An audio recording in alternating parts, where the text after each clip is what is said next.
பிரபலங்களை அசர வைத்த விடாமுயற்சி மாசான ஃபர்ஸ்ட் லுக் போஸ்டர். விடாமுயற்சி படத்தில் நடித்துக் கொண்டிருந்த போது நடிகர் அஜித்குமாருக்கும் இயக்குனர் மகுள் திருமேனிக்கும் இடையில் கருத்து வேறுபாடு ஏற்பட்டதாக கூறப்பட்டது.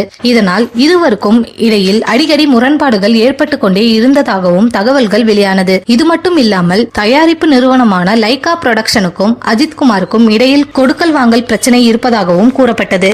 இதனால் லைகா நிறுவனத்தின் பேச்சினை அஜித் கண்டுகொள்ளாமலே இருந்ததாகவும் கோலிவுட் வட்டாரத்தில் பேச்சுக்கள் எழுந்தது. இந்த வதந்திகளை எல்லாம் சமீபத்தில் அஜித் தரப்பு உடைத்து எறிந்தது. இந்நிலையில் கடந்த 20ஆம் தேதியிலிருந்து அஜர்பைஜனில் இறுதிக்கட்ட படப்பிடிப்பு தொடங்கியது. 20ஆம் தேதி சென்னையில் இருந்து அஜர்பைஜனுக்கு புறப்பட்டு சென்றார். சமீபத்தில் கூட அஜர்பைஜனில் அஜித்குமார் ரேஸ்கார் ஓட்டும் வீடியோக்கள் வெளியானது. இந்நிலையில் அதாவது ஜூன் 24ஆம் தேதி அஜித் விடாமுயற்சி படத்தின் படப்பிடிப்பில் கலந்து கொண்டது தொடர்பான வீடியோக்கள் வெளியிடப்பட்டது. அதனைத் தொடர்ந்து குட் பேட் அக்லி படத்தின் 2வது லுக் போஸ்டர் வெளியாகி இணையத்தில் ட்ரெண்டானது. தற்போது விடாமுயற்சி படத்தின் அஜித்தின் மாஸ் லுக் வெளியாகி அசர வைத்துள்ளது. ரசிகர்கள் மட்டுமல்லாமல் பல பிரபலங்களையும் விடாமுயற்சி படத்தின் அஜித் லுக் கவர்ந்துள்ளது. இணையத்தில் பல பிரபலங்கள் விடாமுயற்சி போஸ்டரை பகிர்ந்து தங்களது கருத்துக்களை கூறி வருகின்றனர். அஜித் ரசிகர்கள் இணையத்தை திடுக்கிவிட்டு வருகின்றனர். தீபாவளிக்கு படத்தை வெளியிட லைகா நிறுவனம் முடிவு செய்திருப்பதாக சொல்லப்பட்டது. தற்போது ரிலீஸ் தேதியுடன் அறிவிப்பு கொடுத்ததால் மொத்த ரசிகர்களுக்கு செம்ம கொண்டாட்டத்தில் இருக்கின்றனர்.